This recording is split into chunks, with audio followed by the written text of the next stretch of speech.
viens de le voir. Belle config, hein. Qu'est-ce que c'est? Tu l'as reconnu ou tu l'as pas reconnu? Athena 70, mec. Là, full neuf, hein. Là, le collègue, il m'a dit, il a mon âge, il m'a dit, moi, je veux me faire un booster, hein, mon gars, que je ne pouvais pas me faire quand j'étais gosse. Là, j'ai un peu de braise dans le porte-monnaie, du coup, je me fais un vrai booster. Bah là, j'ai envie de te dire, c'est que du bonheur hein, de bosser sur un truc comme ça. Qu'est-ce qu'on va lui faire? Empilage. Empilage, alors, il a chopé un carter de booster, mon gars, un 3VL, je crois, si je ne m'abuse, ou un 3VL, 9, 5000 bornes. Il est neuf, le machin. Un truc de dingue. Donc, voilà. Alors, on va lui camper ce petit cylindre Athena. Ça, franchement, c'est vraiment une belle pièce. Hein. Alors, celui-ci, on va le nettoyer, hein, on va pas le préparer. Hein. On va tout faire propre. Et ensuite, lui, il fera son réglage de son côté parce qu'il a envie de le faire aussi. Puis il comprend les choses, il connaît un petit peu tout ça. Il a eu des boosters, je crois, des trucs. Donc, il saura faire. Auquel cas, il n'y arrive pas, bah, il viendra, on lui mettra un coup de rouleau. Mais voilà. C'est plus pour aller chercher la baguette de pain, là, histoire qu'elle ne refroidisse pas pour manger avec du bouffé, du fromage, tu vois. Voilà, c'est vraiment une belle pièce hein, ce cylindre. J'en ai déjà monté un en off, je te l'ai pas filmé parce que le carter était dégueulasse, machin. Je trouvais pas ça intéressant. Donc bah celui-ci, hein, voilà, hein, petite vidéo. Je pense pas que ce sera une grosse vidéo, mais voilà pour te présenter le projet. Donc 70 Athena, transmission primaire, secondaire, un peu de Malossi, un peu de Poligny, hein, peu importe. Carter de transmission Poligny, variation full Stachis. Allumage MVTDD, dessus il va mettre un carbut 24 je crois ou 28, un truc comme ça.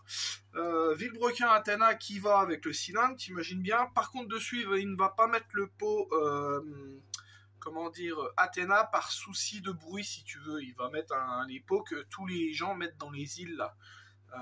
Les pots GP, donc je suis pas super fan, mais bon c'est lui qui a enfin après c'est légitime hein, c'est son choix, il a pas envie de faire chier les voisins le dimanche, je comprends, c'est normal. Par contre bah il va lui manquer quand même pas mal de braise avec ce pot, mais bon il y aura déjà de quoi faire sur un petit booster, ça doit être sympa.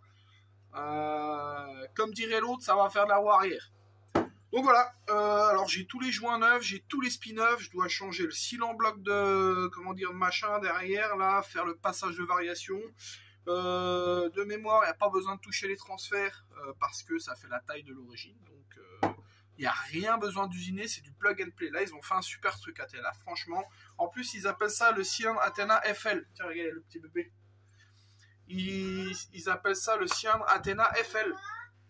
Donc voilà, bon bah c'est parti, hein, on va monter tout ça. Et puis voilà, hein. J'espère que ça va te plaire cette vidéo, un petit booster c'est pas courant. Donc ça c'est ce qu'on avait quand on était gosse, hein. Donc c'était top. Il n'y avait pas des cylindres comme ça, il y avait les cylindres Rebo, les cylindres Athena avec le piston plat, etc.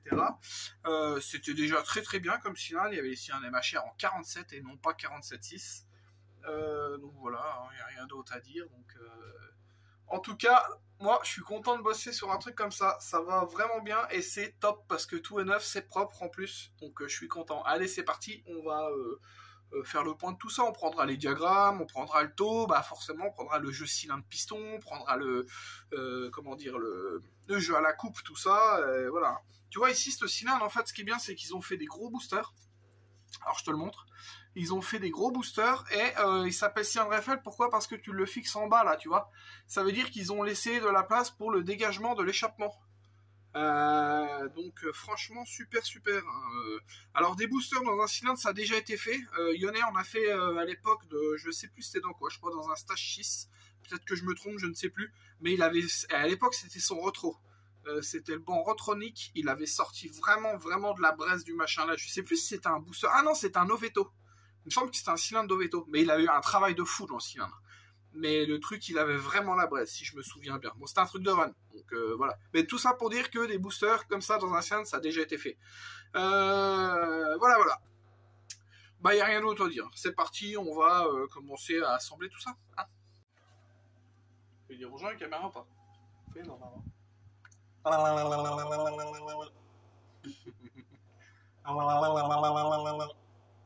Bon, on lui met des coups de braise au moteur ou pas? Comment? On lui fait quoi? T'en penses quoi, toi? On fait des trous. On fait des trous? Oui. Ouais. Et ça marche après? Et après, tu fais des trous là. Ah bon?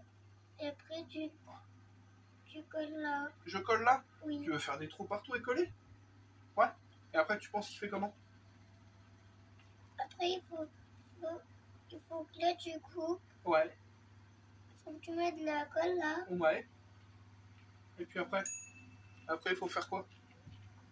Ouais, il y a son copain. Bon, allez. Alors, on va commencer par quoi? Sur le moteur Athena. Là, j'ai enlevé tous les roulements et tous les cils en bloc, tout ce qu'il y avait enlevé. Parce qu'il m'a filé tout en neuf. Bon, bah, comme il y a un overrange dedans, je sais pas si tu le sais, mais sur le côté du carter ici, côté correcteur, tu es obligé de diminuer, si tu veux, les renforts du carter à certains endroits. Donc ici, moi, je vais le faire à la fraiseuse. Mais ça se fait aussi bien avec une meule à bande ou une disqueuse avec un disque à lamelle et tout. Moi, aujourd'hui, j'ai la chance d'avoir une fraiseuse, donc je vais le faire à la fraiseuse. Mais tu peux le faire chez toi avec une meule à bande. Hein. Tu prends l'arrondi de la meule à bande, tranquille, avec un gros disque en 80, un gros disque, une bande en 80, c'est super, ça se fait super bien. À l'époque, je le faisais comme ça, et même des fois, encore maintenant, je le fais. Bon, là, voilà, j'ai choisi de prendre la fraiseuse, voilà. Donc ici, je vais t'expliquer, il faut en enlever déjà les 4 premiers là déjà. Il faut les mettre à ras du carter pour que la courroie ne vienne pas frotter. Donc c'est parti, on va s'exercer, on va faire ça. Allez, go. Bon, on en est où? On en est là. Voilà. Alors, j'ai fait ce passage à la fraiseuse. Je t'avouerai que franchement, c'est plus galère que de le faire à la main. Mais bon. En fait, il faut une fraise avec un rayon au bout pour avoir vraiment une bonne finition. Donc là, je l'ai fini à la main. Et puis c'est nickel. Hein. Bon, bah du coup, qu'est-ce qu'il me reste à attaquer? Maintenant, on va nettoyer les carters. Je vais vérifier que le vilebrequin, il se monte bien dedans en lieu et place sans usiner les masses. Je vais regarder que tout soit bien aligné. Et puis c'est parti. Hein. On va mettre tous les roulements. Bon, bah les roulements, je vais t'épargner ça. Je vais le monter de mon côté, le carter. Et puis après, on prendra les jeux ensemble. Cylindre, piston, ainsi que les diagrammes, le taux de compression, le rapport volumétrique. Et puis tout ce qui s'ensuit. All day, ce moteur, hein. C'est pour aller chercher du pain. C'est comme je dis toujours. La vieille expression lorraine, pour aller chercher le pain. Allez, c'est parti. Nettoyage, le truc que je déteste le plus, mais faut le faire. Donc là, c'est bac, hein, essence. Et puis pinceau. Donc c'est pas très très bien, mais de toute façon, j'ai pas de fontaine. J'ai pas la place. J'aimerais bien avoir une fontaine bio, mais j'en ai pas. Donc eh ben, on fait à l'essence, à l'ancienne. Allez, go. Oh, c'est beau. Ça coulisse tout seul. Pourtant, je lui ai mis des grands coups de marteau dans sa race. Hein. Tu vois, là, le vilo, il tombe tout seul. Hein. Ah, c'est sûr, avec ça, tu sais, tu prends le vilo, comme ça, là, puis tu lui mets un grand coup dans sa race sur le côté. Là. Comme ça, il bouge direct. Non, je raconte que des conneries, c'est pas vrai. Bon, carter refermé, mec. Putain, j'avais pas vu. Il a même foutu des roulements ailerons. Là, on est au top du top. Hein. Et si tu sais pas ce que c'est les roulements ailerons, c'est des roulements à friction vraiment vraiment réduit au maximum avec un renfort tout autour de la cage. Donc, alors je sais pas c'est en quoi comme matière, mais en tout cas c'est des roulements. Je vais pas te dire ils font une vie, mais presque. Franchement très très bon choix. C'est quand même agréable. Hein. Tu vois là j'ai. Excuse-moi, ça me gratte le pif. J'ai nettoyé les carters à l'essence. En plus, ceux-là, il va pouvoir m'avoir de la braise, le carter. Je les ai nettoyés à l'Afgaz. C'est le mec qui a trop de pognon. Quoi. Non, mais j'avais plus que ça. Du coup, bah, j'ai pris 1 litre d'Afgaz et puis 3 balles nettoyage. Allez, c'est parti. Je fous les goujons. Et puis on va prendre le jeu cylindre-piston ensemble. Parce que ça, je sais que c'est serré, ça. Et sur un cylindre air, il faut pas serrer du tout. Sinon, tu le coinces d'office, mon ami. Là, faut vraiment pas faire ça. Donc on va prendre tous les outils, puis on le fera ensemble. On l'a déjà fait sur la chaîne, mais c'est vrai que je le fais pas souvent. Allez, c'est parti. Tu sais que je viens de me rendre compte d'un truc, c'est que depuis le début que je fais des vidéos, ça filme à l'envers. Bah oui, forcément, parce que je regarde dans l'écran. Bon, je vais installer la GoPro la prochaine fois. Alors, là, je vais m'apprêter à mettre les spies. Graisse, spies, d'accord? Tu ne le mets pas comme un sourd, là, taper comme un débile. Ensuite, petit placement de produit, là. Comme tu dirais, gros, on voit voir un peu la caillasse, là. Tournoi. Lyonnais, il fait tout un assortiment de, comment dire, de trucs d'imprimés en 3D, là, pour mettre les joints spi, pour toutes sortes de moteurs. Franchement, c'est le top. Surtout côté Vario, tu vois, il y a une butée, machin. Ça, c'est vraiment top. Donc, je t'invite quand même à aller voir sur son site, histoire que tu regardes un petit peu tout ce qu'il fait, si tu y es déjà pas allé. Voilà. Sur les vélos d'origine, bouge pas, je vais te montrer un truc. Tout ce qui est vélo d'origine, non, pas tout ce qui est vélo d'origine, c'est pas vrai. Mais par contre, pour ce qui est tous les vélos sur les boosters, tu vois, là, t'as des gorges de clips. Ça, c'est pour le pignon de pompe à huile. Quand tu mets ton spi, donc déjà, tu mets de la graisse, et une fois que tu arrives dessus, tu le tournes comme ça. Tu vois? Tu lui fais faire un 8. Hop, tu verras, ça rentre tout seul. Tu fais pareil sur tous tes vilebrequins. Alors, t'en as qui ont des soies lisses comme les Too Fast, mais là, tu vois bien, on va pas mettre un Too Fast. Donc, moi, graisse, t'en mets partout, là, ici sur la lèvre, et ensuite t'en mets sur l'extérieur. Comme ça, le joint, il rentre hyper bien facilement. Alors ça, ici, c'est le côté allumage, tu vois. Donc, celui-ci, il est relativement facile à mettre. Bon, là, dans notre cas, on va pas avoir de pompe à huile, si tu veux. Mais voilà. Donc, ce qui est vraiment bien, c'est que tu prends ce petit outil, là. Ensuite, tu prends un tube. Ici, c'est un tube en acier. Tu le mets dedans et tu pousses. Tu le pousses. Donc là, en l'occurrence, côté allumage, tu peux le pousser. Et de l'autre côté, c'est pareil. Tu peux mettre la bague de Vario dans ton spi. Comme ça glisse tout seul. Ça fait un guide, si tu veux. Et ensuite, tu viens tapoter autour. Tac, tac, tac, tac, tac, tac, tac, tac. Tu vois. Et après, ça va venir en buter contre le carter. Tu sais que ton spi sera pas trop loin. Ça t'évite de le foutre contre le roulement. Soit pas assez loin, du coup, il a tendance à se barrer. Et si tu le mets trop loin, il va frotter sur le roulement. Tu vas tout casser. Fracasser, j'allais dire. Donc voilà, allez, je mets les spies. Et puis on prend le jeu cylindre-piston. Là, mon gars, dire que l'étau de la fraiseuse, il coupe. Hein. Je viens de me trancher le doigt, mon copain propre. Bon. Comment ça se vérifie un jeu cylindre-piston? Alors, tu vas me dire, ouais, mais le mec, il fait que ça de placer les produits. Bah ouais, mais bon, quand t'as un copain qui vend des bons produits, bah, tu fais la promotion. Comparateur d'alésage. Avec le set complet de Palmer. D'accord? Tout ça, tu le trouves sur le shop aussi Tournoi Racing. Prêt à l'emploi. Je tiens à le dire. Donc, comment on fait un contrôle? Tu prends ton piston, tu prends ton cylindre, d'accord? Ici, moi, j'ai un Palmer.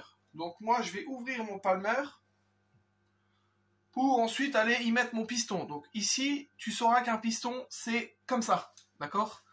Si tu veux.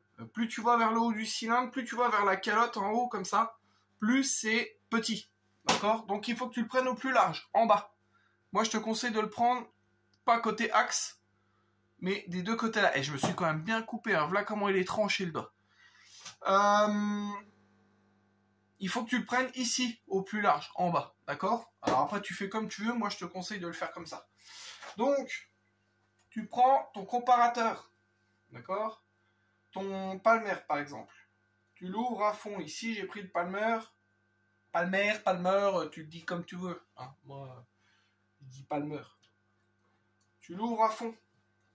Tu vois, celui-ci va jusqu'à un diamètre de, je sais plus, 50, je crois, je sais plus, 48. Enfin bref, tu le mets au plus large de ton piston en bas, comme je viens de te l'expliquer. D'accord?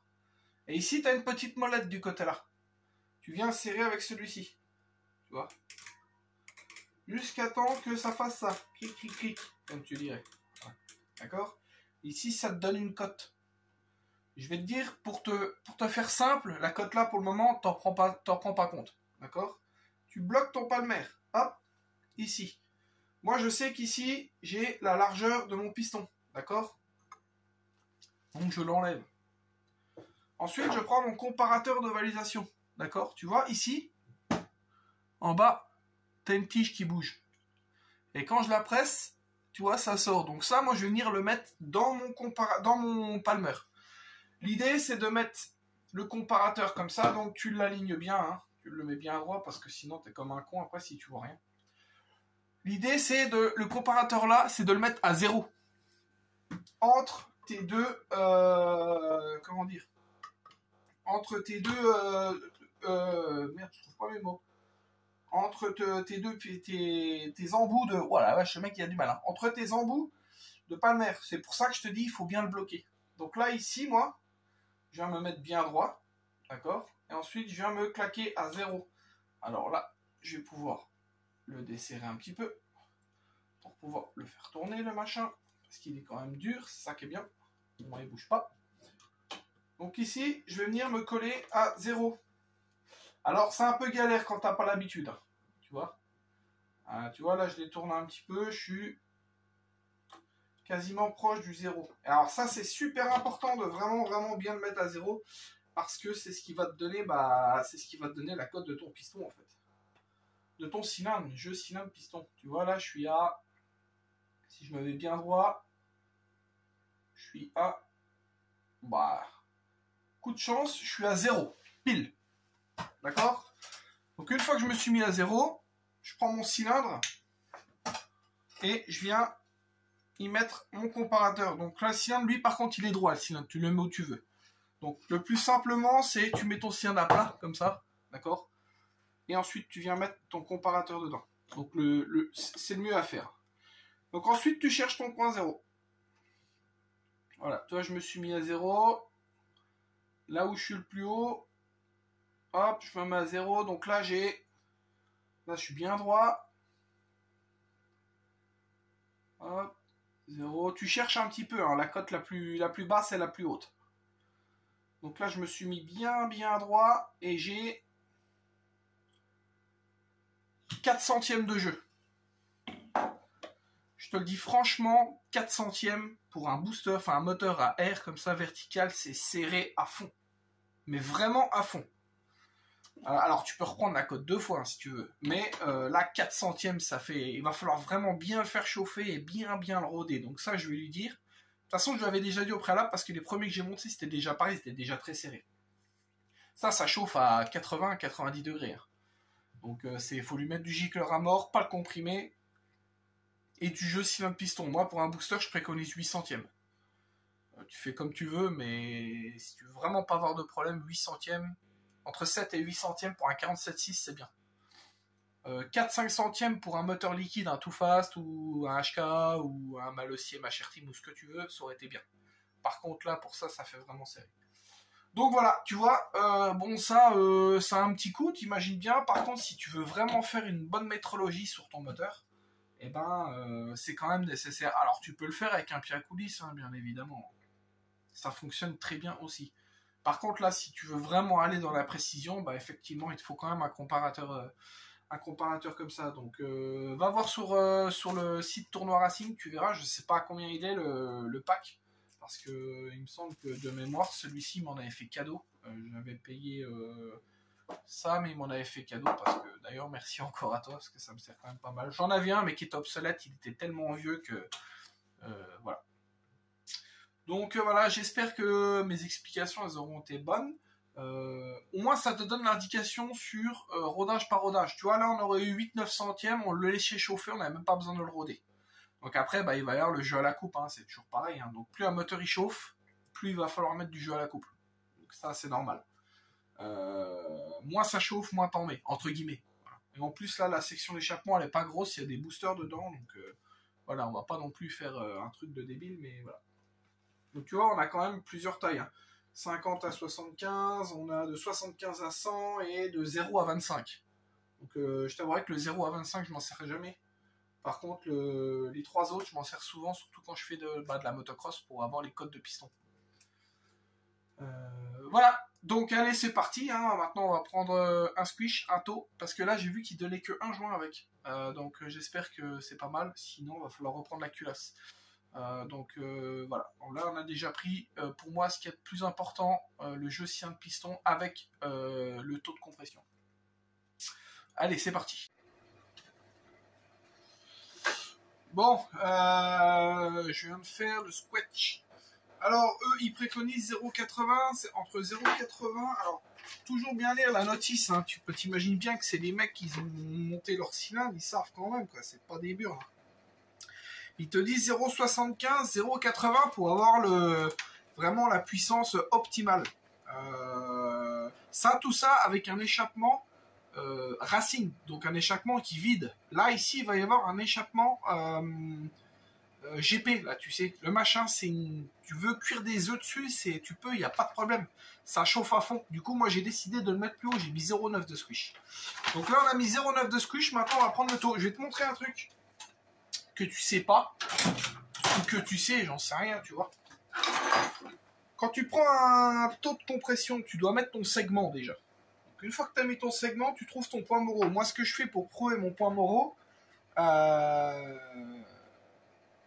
je prends un comparateur avec la règle, en mettant la QS. Enfin bref, ça, je le ferai après tout ça en off. Ça, je suis sûr d'être en haut. Toujours, une fois que tu es bien au point Moreau, tu mets de la graisse. Donc tu mets de la graisse tout autour de ton piston. Et ensuite, pour pas fausser ta valeur de, comment dire, que tu vas prendre au taux, moi je te conseille de prendre ensuite, pour enlever l'excédent de graisse que tu vas mettre, un petit coton-tige. Comme ça, tu fais tout le tour de ton cylindre là. Tu enlèves bien toute la valeur, comment dire, l'excédent de graisse que tu as mis. Comme ça, au moins, tu es sûr d'avoir un volume étanche. Tu peux le faire, moi j'ai déjà fait. Hein. Tu fais ça, tu remplis ton volume, le lendemain matin, t'as encore un rein. Hein. Ça, je l'ai fait.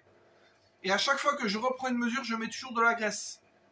Comme ça, je suis sûr que ça fuit pas. Je suis sûr d'avoir vraiment une valeur, on va dire, correcte à chaque fois. Donc là, c'est parti. Moi, je vais mettre de la graisse et puis ensuite, je vais prendre le volume et puis je te tiens en jus. Toi, comme tu peux le voir, il y aurait vraiment de l'air qui rentrerait, il y aurait des bulles qui remonteraient. Et là, le niveau, il bouge pas d'un pet, tu vois. Là, ça fait 5 minutes que je l'ai fait. Ça bouge pas. Bon, alors, on va faire le point. J'ai fait donc le squish, comme je te l'ai dit, 0,90. Là, je viens de prendre le taux, on a 12,66. C'est pas mal. Je vais pas toucher, je vais laisser ça comme ça. Donc maintenant, il me reste plus qu'à prendre les diagrammes pour voir où on est par rapport à celui que j'avais déjà monté. Ici, après nettoyage de tout le cylindre, et après, on remonte. Donc voilà. Le jeu à la coupe, je l'ai fait. Donc j'ai regardé la revue technique, il disait 0,15 minimum. Donc il y avait la cale de 0,15, elle passait un petit peu, tu vois, forcée. J'ai mis un petit coup de papier. Maintenant c'est libre, c'est nickel. Il doit y avoir 0,16, 0,17. Donc parfait. Allez, du coup je contrôle les diagrammes et puis après je vais tout monter. Hein, je vais pas te refaire le calage d'allumage, je te l'ai fait sur le 84 Big Evo. Donc voilà. Après on montera la variation ensemble et puis je te donnerai 2 petits conseils pour assembler le correcteur surtout. Et puis voilà. Allez. Donc moi je vais me mettre au travail. Hein. Allez c'est parti. Ok. Bon, j'ai pris les diagrammes. Alors, on a 128, 197 avec 0,9 de squish. Ça fait haut à l'échappement pour un booster. Mais bon, tant pis, de toute façon, je vais le laisser comme ça. Hein. C'est vraiment pas pour faire de la compète. Mais voilà, donc moi j'ai nettoyé tout le cylindre. Je vais te le présenter de ce pas. Et puis voilà, puis après on va le monter, puis allumage, variation. Je mettrai pas l'admission parce que je l'ai pas. Mais voilà. Bon, allez, je te présente. Bon, il y a eu du boulot de nettoyage parce que franchement, c'est pas propre d'origine. Après, c'est normal, c'est sorti de fonderie, hein, t'imagines bien. Donc voilà, je te le présente. Un beau petit nettoyage, tout propre. Une mise au carré, comme dirait l'autre. Voilà, voilà. Tu vois. Les boosters, tout, on a bien tout nettoyé. C'est nickel. Je pense qu'il y a vraiment, vraiment un potentiel dans ce moteur. Alors, il faudrait voir hein, avec le pot qui va avec, en tapant le cylindre, machin. Mais je pense vraiment réellement qu'il y a un potentiel. Hein, parce qu'en plus, tu vois, la sortie d'échappement, elle est assez conséquente pour un booster. Franchement, je pense que ce machin-là, ça doit braiser quand même. Donc voilà, allez, c'est parti. Moi, je remonte tout ce bazar-là. Et puis, bon, après, je te montrerai vite fait l'overrange. Et puis après, on fera le bilan de ce moteur. Là, on va monter le correcteur Stachys. Donc, moi, je te conseille de mettre un peu de graisse dans le roulement, là. Et ensuite, tu as deux pentes, 38 et 41 degrés. Moi, je mets toujours la pente la plus droite. Tu fais comme tu veux, moi, c'est ce que je fais. C'est là où j'ai les meilleurs résultats. Donc, tu vas mettre les petits pions. Donc, les petits pions qui sont livrés avec, tu fais attention, il y a une petite bague dedans, d'accord ? Et tu remplis de graisse. Donc là, tu t'en mets un petit peu, tu mets ton pion à chaque fois et t'en mets dans toutes les pentes. Et ensuite, tu refermes, tu mets un petit peu de graisse sur tes joints et tu le refermes comme ça. Tu le mets ton... Comment dire ça là ? Pour refermer le correcteur. Tu le mets comme ça avec de la graisse et puis tu le coulisses tout en avançant. Et puis voilà. Bon, on n'en met pas comme un malade hein, de la graisse. De toute façon, ça va forcément trisser un petit peu au début. Hein. Mais voilà. Bon allez, bah moi je me montre la variation. Eh ben voilà les amis, l'Athena il est terminé. T'as vu, c'est une belle config, hein, franchement. Je vais te dire qu'il va se faire plaisir avec ce genre de moteur, hein, parce que ça c'est un truc qu'il aurait aimé avoir quand il était gosse. Du coup, bah, maintenant qu'il peut, et qu'avant il ne pouvait pas, il s'est payé ça. Et puis voilà, pour rouler sur route fermée, il va être fin bien. Donc voilà, tu vois, je t'ai donné quelques petites astuces, les choses à contrôler. En plus, je me suis saigné le doigt, t'as vu comment contrôler le piston. On n'a pas pris la cote du piston avec le Palmer, ça je te l'expliquerai dans une autre vidéo. Pour le moment, c'était vraiment pour... je l'avais déjà fait une première fois, mais pour te montrer comment contrôler ton jeu cylindre-piston. Donc voilà. Lui, dans son cas, il va falloir qu'il le rôde vraiment bien parce que il s'est serré quand même pour un cylindre R. Donc voilà, en taux, on avait 12,66. En squeeze, j'ai mis 0,9. En diagramme, on est tombé vraiment pas mal. C'était un peu haut, ça je te l'ai fait en off, mais j'ai dû redescendre un petit peu la culasse, recreuser un petit peu le volume pour le mettre un peu plus bas parce qu'il t'a vu, il était à 197, moi je l'ai redescendu à 195. Donc c'était les côtés, c'est pas très grave, c'est surtout l'échappement, je voulais pas que ce soit haut.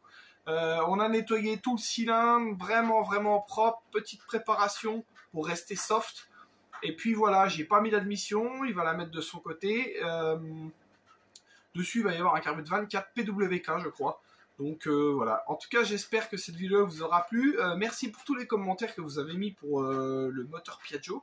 Parce que la petite astuce que je vous ai donnée pour la platine d'allumage, eh ben, ça a fait vraiment, vraiment plaisir aux gens parce que j'ai eu plein de retours derrière et je suis content parce que je dis toujours que c'est arrivé, ceux qui ont eu des allumages PVL Piaggio ou mal aussi ça a dû arriver, bah, effectivement ça arrivait à beaucoup de monde. Donc maintenant si tu fais ce procédé, tu n'auras plus de problème normalement.